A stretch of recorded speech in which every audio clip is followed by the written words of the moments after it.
Hello and welcome. Welcome to the Women's Wisdom Circle. I'm so glad that you made it, Fiona. Welcoming a new member to our circle. Welcome. And let me just give you a brief retrospect on how this idea emerged and a little bit what we've been talking about, so that you have a context in case somebody else is listening to also at the same time. Basically, I think we have talked since I came back from Pakistan and earlier, in December.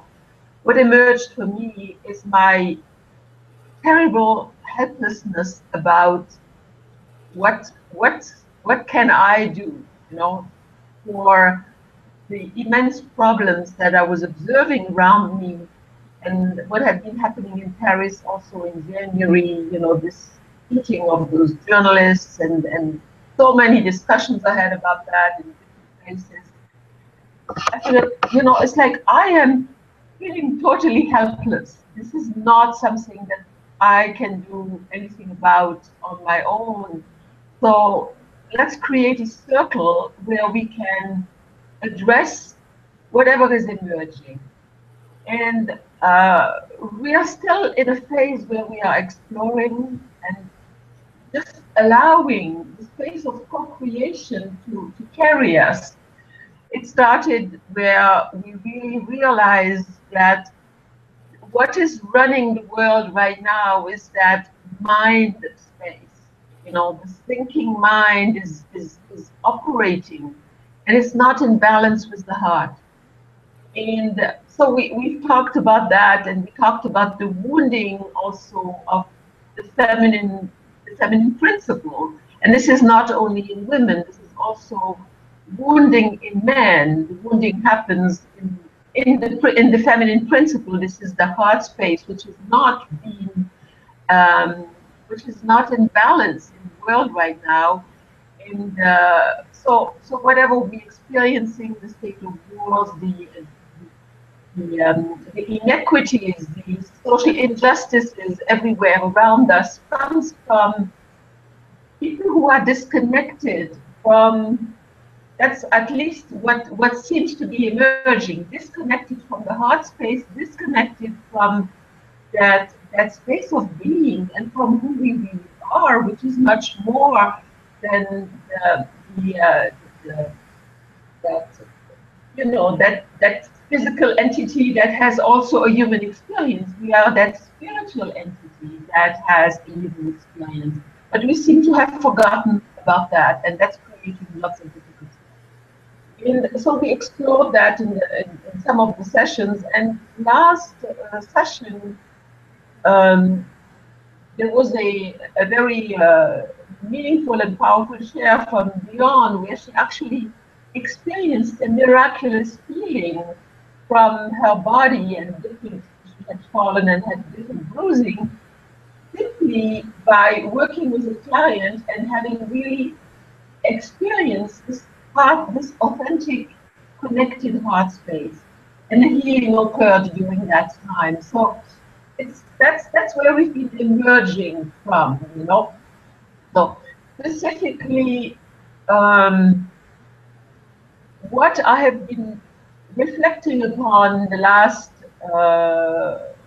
few weeks is how can we create a practice of radical self-care so that we don't fall out of balance ourselves individually, because this is an individual journey. I cannot do anything out there to change the world. I can only do something to change myself and to shift in that heart space more frequently until I can stabilize and live in that space and not disconnect and get into my mind, into my judgments or my fear of judgments from somebody else, because it's that journey of sometimes being in the head, sometimes being in the, to get my, Telephone muted. I'm so sorry. Okay. Sorry. Okay. So yes. So that's what seems to have been wanting to emerge. How can I create like a practice to remain connected to that need of taking care of that heart space, and want to have a dialogue with you or whatever you are sensing into, because this is not an exploration from the head. This is not like a 1, 2, 3 linear kind of thing. It's something that, this is what I've observed in our group, is we are exploring what is wanting to emerge through us, but it's actually coming from the space around us, from that larger field of life that we are living into, and we are part of. We're part of that field. So how can we tap into the wisdom of the field and let it speak through our voices and explore and see how we can each individually do that shifting and that healing work that will favor uh, more of the same around us and will contribute to a transformation of the way things have been out of balance in a way. So that's kind of my introduction and my invitation to you to speak to that, whatever emerges for you, Yona. Yeah, I think something that I've been guided to this year is about integration, about bringing all the sort of different tools that worked on in the meditations, and actually teaching people and teaching myself what is natural, and honouring everybody's different path, because I think and it might be part of the male side of the male energies of the linear approach, which is whereby you sort of meditate or do yoga, and I think a lot of people are starting to embrace these different talents, but not, or these different mediums and things, but not actually being confident that they actually can use them. And it's so simple. It doesn't have to be complicated. The energies are all around us now, that we can just breathe and be natural. And the other thing that came through for me when you were speaking there was the actual fact that we feel that we have to find this purpose, that we have to be out there and we have to be doing all the time. And I think part of the message is that we, as you beautifully said, is that we have to be that change, and the only person that we can change is ourselves. And I know that as we shift, everything around us shifts.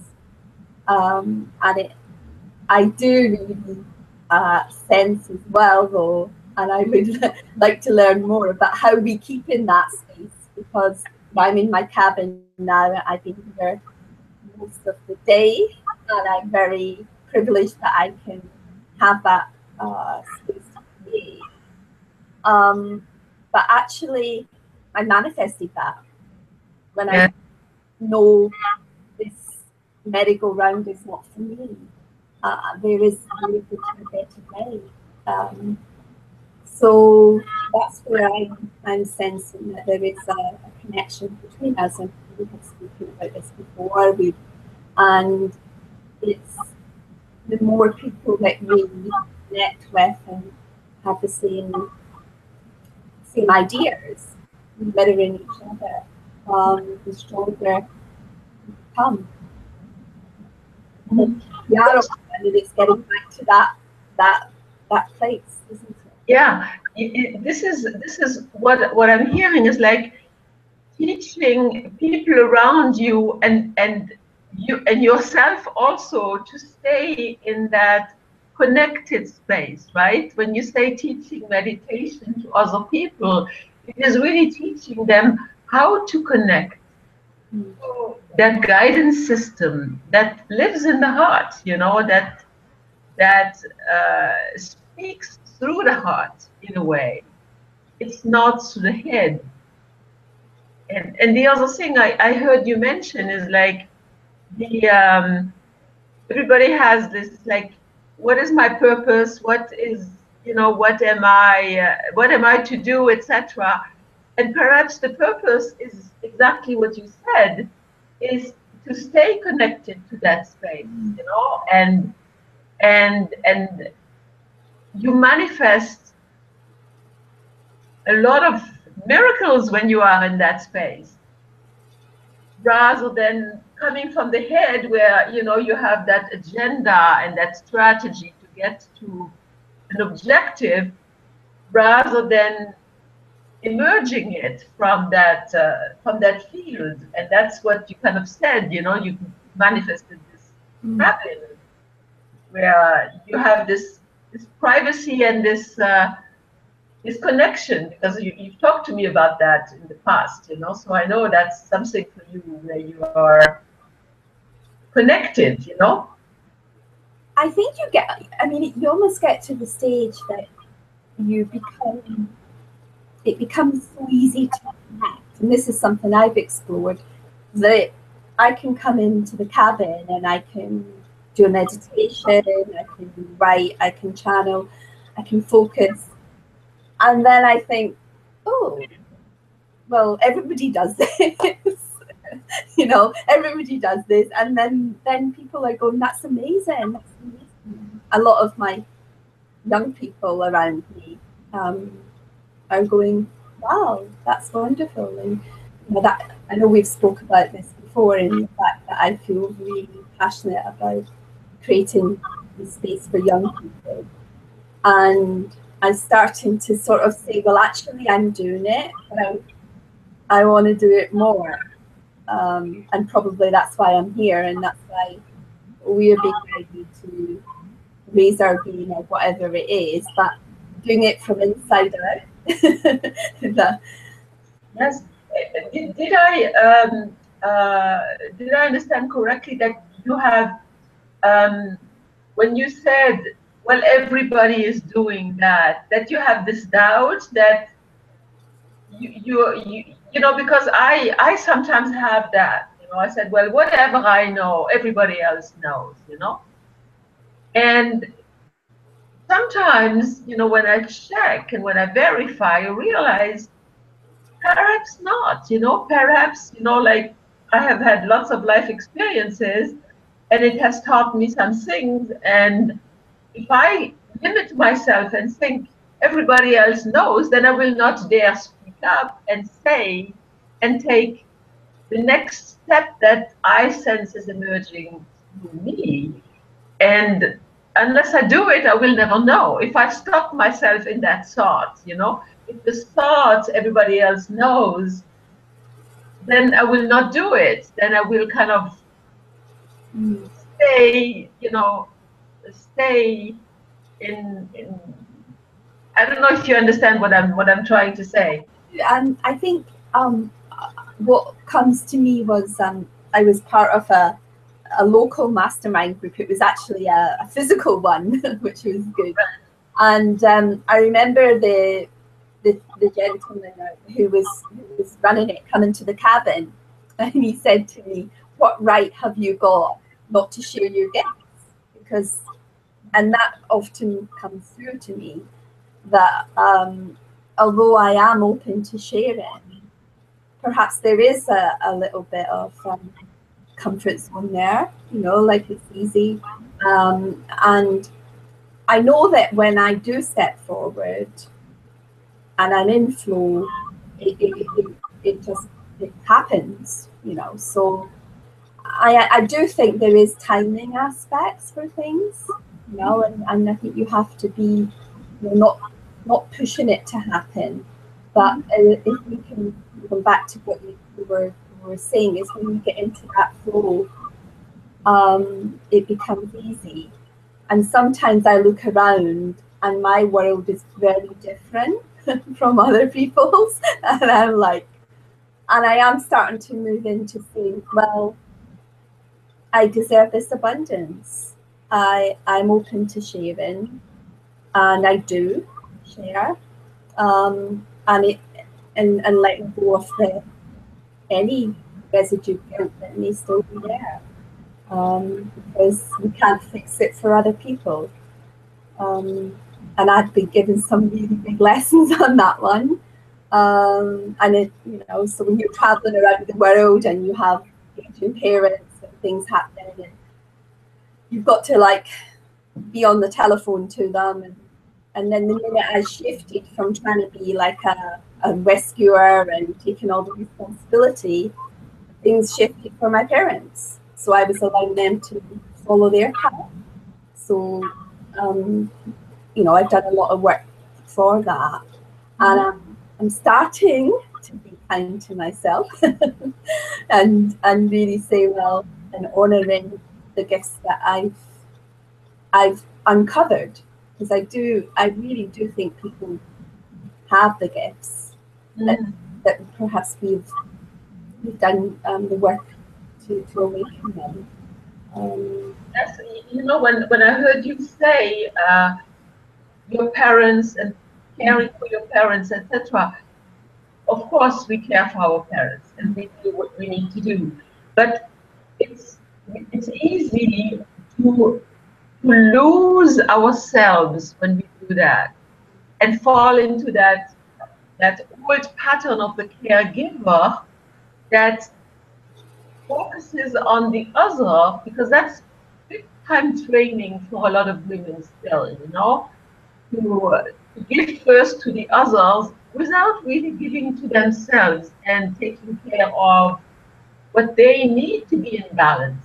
Because I have certainly got a lot of training in that also, and I realized that whenever I lose myself in doing things for everybody around me and not fill my cup first, not, then I am out of balance and I have emotions like resentment sometimes coming up, and it comes like very, you know, very like from the left field, you know. It's like I didn't expect it, and suddenly it's like, no, you know, I'm reacting, etc. So that's kind of what is emerging. Is like, how can we be vigilant, take care of those needs that we have, to stay in balance, and then model that around us, model that way of being around us, rather than modeling the old way of being, which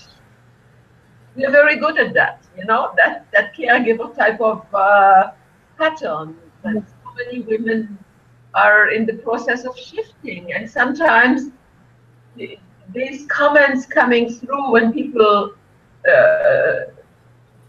hear you put a boundary and saying, no, not now, I will do it, but not now, you know, I'm not going to just drop everything and take care of those things. Then, you know, you have judgments of other people. Well, you know, selfish, or all those fear of judgments. Then sometimes where we are abandoning ourselves and our needs to take care of the other people, you know. So that's. Yeah.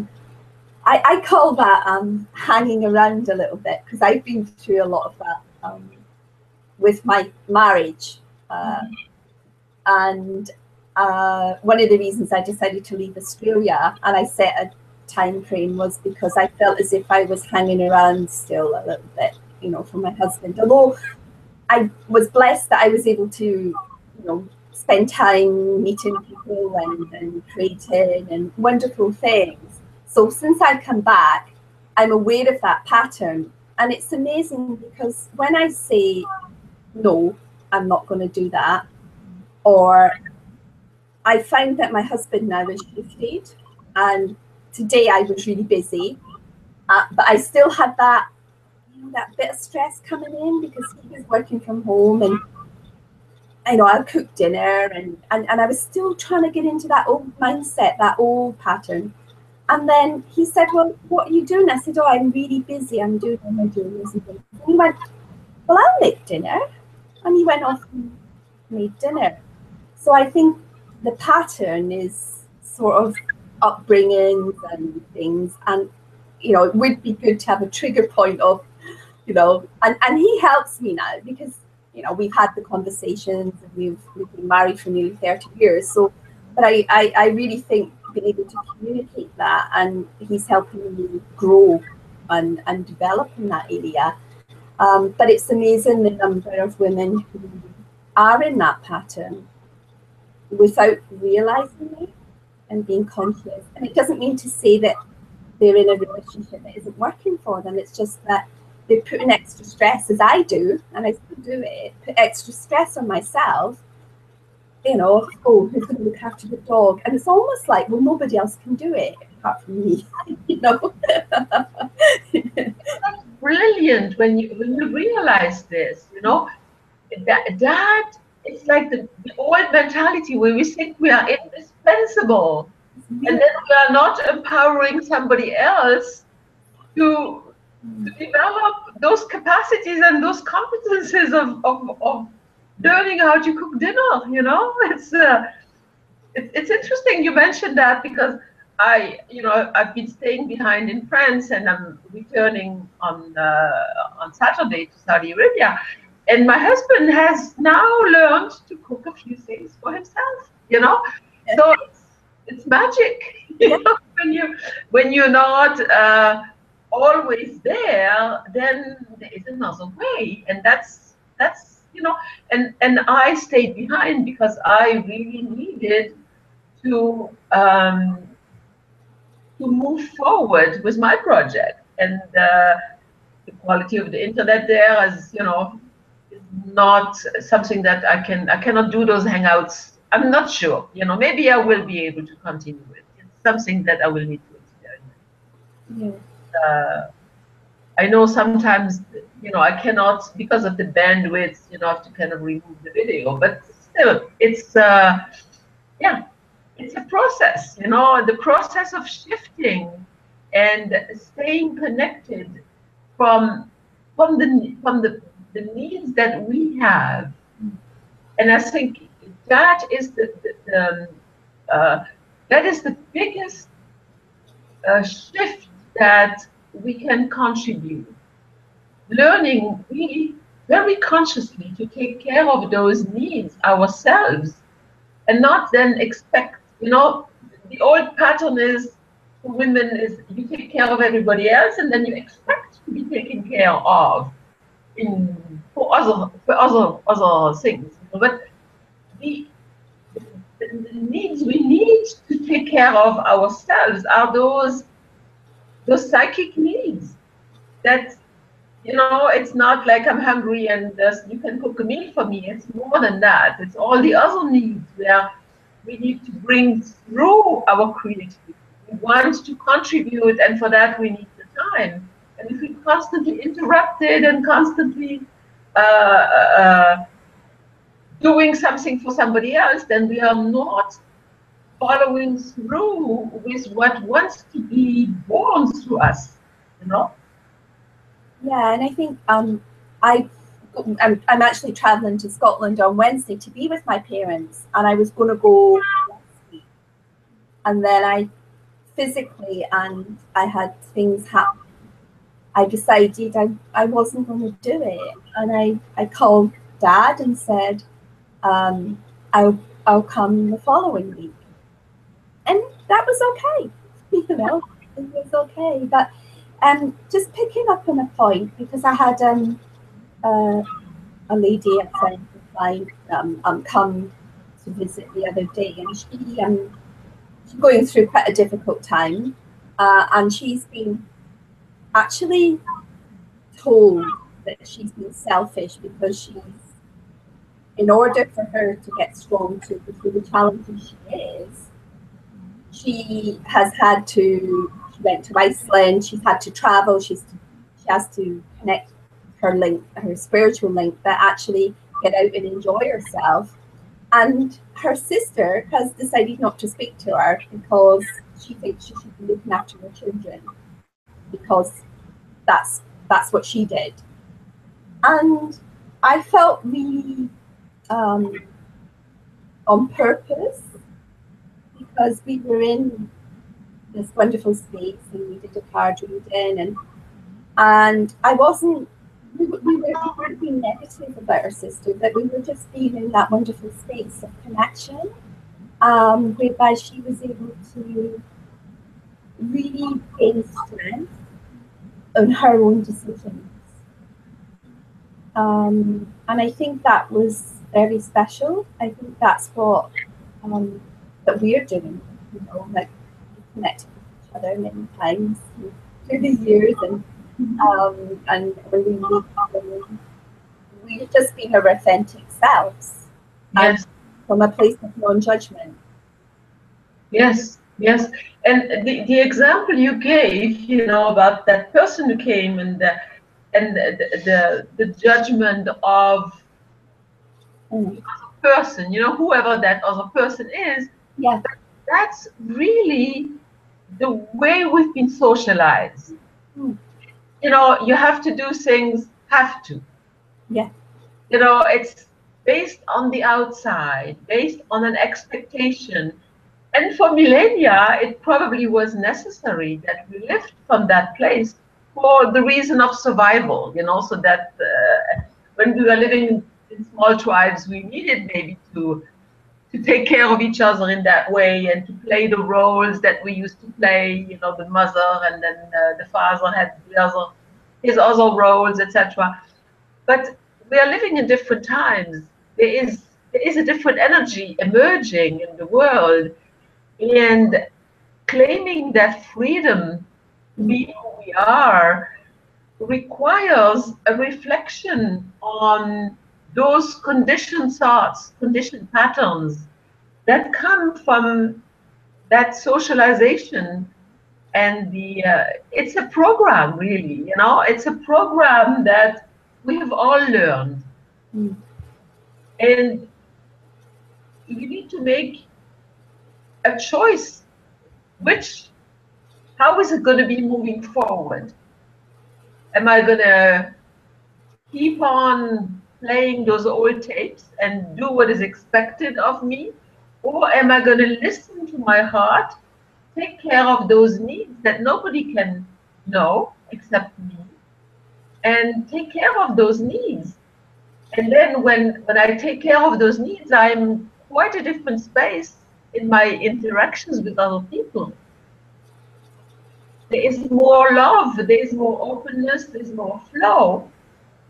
I'm sure, that person who is in the have to constantly of how she is doing it with her kids, is probably a lot of rules and regulations and not much freedom in her inner space. I think as well, when you're, when you are a bit vulnerable, it is a wonderful time to grow because you have to let down your barriers.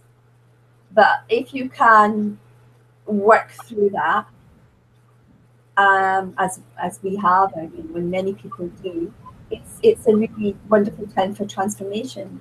And I know that this person is going to be strong enough to do that. And I do think believing in people, believing in their works, and is important. I think I don't think it's ego. I think it's just lovely being a supportive community that you've created here, where you can feel safe to share your works.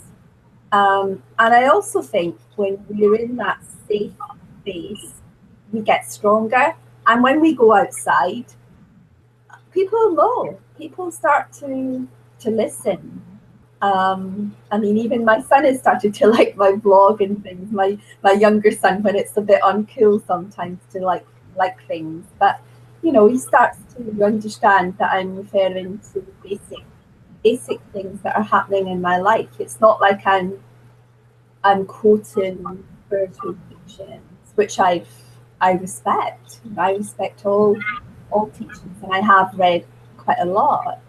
But I think it's all about acting and being the change, and attracting these people like yourself and the community you've set up into your life, and not making it happen, because we just sort of, it just flows with us, isn't it? You know, we get in touch with each other, and we have that connection.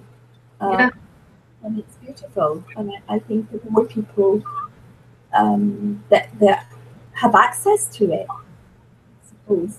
Yes, and you need to have people with whom you feel safe, to step beyond the way it used to be, you know, to break free from those old patterns.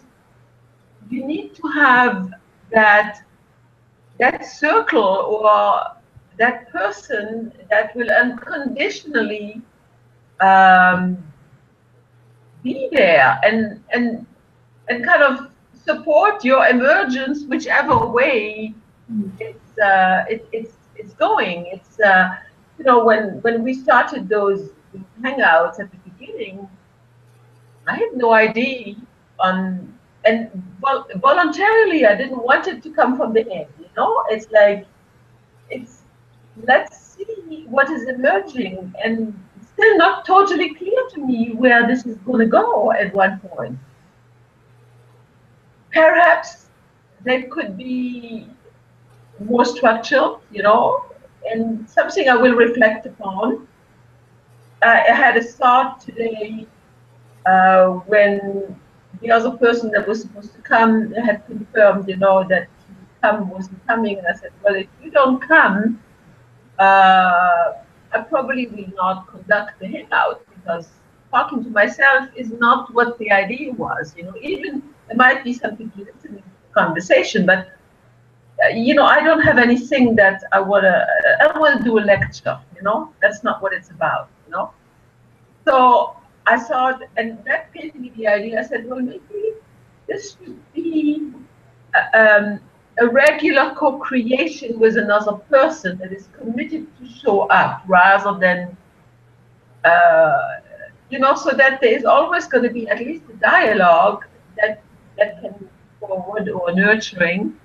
I know some people are listening to the videos later on. So it's an ongoing reflection, and of course I welcome suggestions and ideas, and if there is a topic that is wanting to be emerging through you, that you would like us to speak to, you know, from that space, it's not only my thing. It's not my thing, actually. It's not, you know, I couldn't do this myself. So it's, yeah, that's kind of what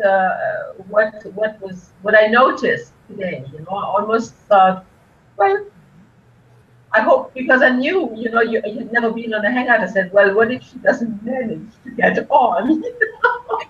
What am I going to do then? You know, so I was getting lost in my head for a while. You know, I was in my head. You know, like, what am I going to do while I'm planning what I'm going to do now? You know, and then I figured, okay, I'll play it by ear. If nobody shows up, I can just say, you know, I have the freedom to say I'm not doing it. You know, so I think I'm quite glad that you showed up. I'm glad I did as well, because the word that you keep using, and I think this happens when you follow your guidance and you don't know why, because you keep saying freedom, and I've been working with this: free to be responsible, free to serve. You know, these big words. Freedom is, you know, is a big one. You know, and many years ago when I did my coaching, you know, I had this. It was like a problem, really, but it was like when we did our values, we did some questions, and it was like, what's important to you? To be free. What does freedom mean? And it was like, it kept coming up, being free to be responsible. And I've started now, once I've revisited that, to have people come along who are talking about the same thing, you know, as you are. You know, you're talking about freedom and also like how people don't have that freedom. It might not be financial freedom that I have, to go off and create. So it's how you're free to serve as well, because the old way of serving can be just draining yourself and, you know, going off and giving. And I think that's a lot of the essence of what you're speaking about. It's about filling ourselves so that we can quite easily give. And for me, that's my physical vehicle as well, because the last 4 months since my husband's come back into the country, it's very getting things done in the house, and you know, everything's so much faster for me, and that's been quite a challenge physically for me. And then it's how you take ownership of that and say, well, okay, I know how to look after my physical body. I go to yoga and those aspects, because we are spiritually and intellectually, you know, I can connect, and I've got many ideas coming through, but on a physical level, I think as well, that's where I'm looking at, and actually, when you get to 52 or 51, you sort of, you know, all the tools, you know what to do, you know how to look after yourself, and you know, to bless your food and how to do it, and it's time to take action as well. That's where I'm, you know, what I'm gathering from when you talk about freedom, because I'm so blessed that I've got freedom of choice. Yes. Which lots of people on the planet don't have. So something I'd like from, you know, probably is to bring that healing, you know, a healing circle, just to ask for divine healing for people who need it. And there's also people who are free, and very content, in comparison to somebody in a big mansion somewhere as well. So I think we've spoken about that, you know. So it's quite a big one, isn't it? Yes, you know, it's interesting that you bring up freedom, because this is probably my number one value, freedom, you know, and to me, at the level when you are coming from being yourself authentically, you are free. And last time when we had the hangout, I had that interrogation: to which degree are we really free? I mean, it's a given that when we come from being, we are free, because that's a space that is without boundaries in a way. And I'm sure you know what I'm talking about. You've tapped into that space many times. But then when we get into what you shared about the sister-in-law of that person who came to see you, etc., then you fall back into the program of socialization, conditioned behaviors in society, etc. And then how free are you then when you follow that? You know, that was my reflection last time, the question that I was posing: to which degree are we really free? And the answer that is emerging for me is like, if you learn to take care of those needs, that radical self-care, first and foremost, know what your needs are, and then know how to take care of them. in relationship, of course, with other people. You know, it's not about being selfish. But then you really have access to that. You can then create that freedom, that heaven on earth, when you have the tools to take care of yourself. Yeah. Yeah. It's powerful. I must listen to the other hangout as well, because you did send me, and I haven't had a chance yet. That would be interesting to listen to, because I think there's always so much wisdom there when you actually listen. Yes. We've asked for this, we've asked for this guidance, and now we're receiving it. And how wonderful is that? Yes, yes, and you know, for me, it was like it was emerging as a next step. This is something that alone I cannot do it. You know, we need to speak, we need to connect, and because for a long time I was waiting to be perfect before I could do it, and you know, that ain't gonna happen. Not in this lifetime. Maybe not. Maybe none of the future lifetimes either. I don't know if this exists even to reach that stage. You know. So, but that's part of that ego. You know, that voice that kind of stops you because it has to look again according to the way we've been programmed. That's not freedom then, and that's not self-care either. Then you're following an outer kind of authority that is telling you how things ought to be done. Yeah. It's strange what came to mind there. I'm not sure if it's relevant actually, but when I go to Scotland to visit mum, my mum has got Parkinson's and she doesn't go to the seaside very often.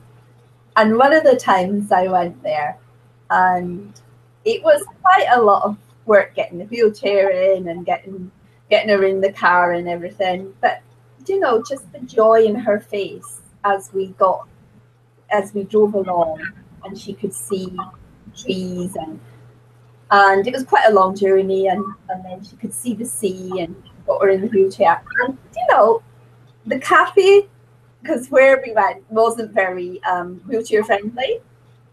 And the cafe that I tried to get mum into, I was really struggling. And this man in a truck stopped and he came and helped us. And he was beautiful because he just made her feel so special. And he helped me lift it up and things. And to me, that was freedom, because we shared that experience, the laughter, the joy is my top value.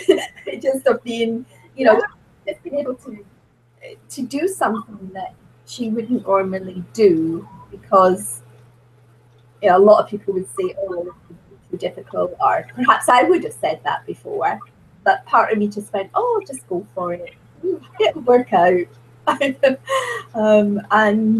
it also made me more empathize more with people who have to do that on a daily basis. That's why I empathize with them more. So yeah, so I think you can find freedom in small things, can't you? Everyday things that we, you know, just watching the birds or letting my dog off his lead as he runs around. And yeah, and you mentioned something. You know, you mentioned joy. Yeah. What brings you joy connects you to that space, right? Yeah. Yeah. That's that heart space. Yeah. Yes. And it's doing things because you really want to do them. You know, it's not because there's this. It's not a have to or a should. It's a choice. Yeah. And that's powerful, isn't it? It is. Yes. Yes. Wow, wonderful. Yeah, such a joy. Yes. Okay, perhaps we can stop our conversation here for today. Yes. I'm going to stop the recording. You can stay in the room and we can chat a little longer, but I'm just going to stop the recording for now. And let's look forward to the next time when we are meeting again. Okay. Bye-bye for now. Bye-bye.